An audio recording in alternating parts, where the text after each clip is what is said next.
Hi, Dan Finn here with Finn Financial Group, talking to you today about the tax implications of employment litigation and how to mitigate them.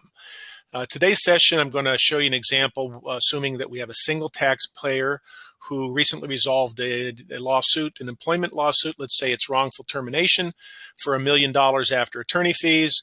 There's no physical injury, which means this is 100% taxable. Plaintiff lives in California, which is a high tax state. And we're going to say that there's no anticipated future income in the foreseeable future. In the United States of America, we live in a progressive tax. We have a progressive tax system, which means at the lower ends of the salary continuum, you pay a relatively modest tax. In this case, 11% up to 89.32. And as your income increases, so does the taxes that you pay. So you start at the low end. Once you get over $599,000 in California, you're paying 37% at the federal level, 13.3% in California. So let's look at this settlement two ways. Number one, let's first assume the plaintiff is going to take cash. What I've done here is I have put on the left-hand side some income brackets and then the years on the bottom. And I've condensed all of those tax brackets, those 13 tax brackets, into this colorful graph so that at the lower end, you're not paying anything, or you're paying a modest 11% up to 18.31 and so on. I didn't put all 13 of them here, but hopefully you get the idea. Now, this 2021, the plaintiff is taking cash. So drawing with a mouse here, which is not the straightest, but plaintiff's going to take $1 million. And you can see at the various levels, they're going to have to pay tax. The first 8,300, pay 11%, and on and on and on. Add it all up, the tax that this plaintiff is going to pay on that entire settlement is about 43.68%. And I calculated that just finding a readily available online tax calculator, plugged in the data, and I found out you're going to pay 43.68%, if you can read that.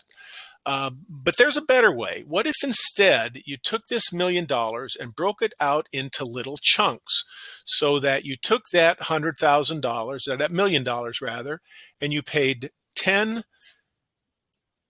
$100,000 chunks, and you made those payments annually or monthly, let's say in this case, and you did that 10 times, so you still got your $1 million, and I'm going to stop here, but just assume we go all the way to the end.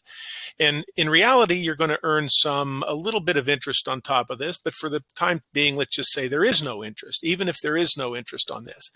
Because you are now no longer in these high tax brackets, you lower your taxes considerably on this. So the total tax that you pay on that same $1 million is 21.9%. Cut your tax almost in half. And here's a summary of what all of this looks like.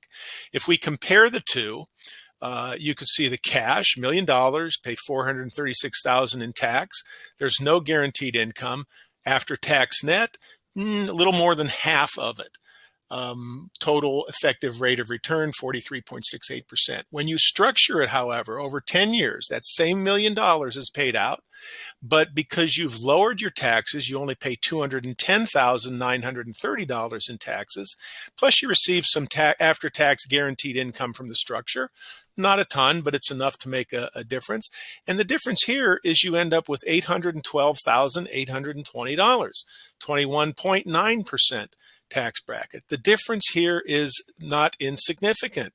You're making approximately, I'm going to do my best here to draw this again, you're making almost $250,000 more, $249,000 and $249,627.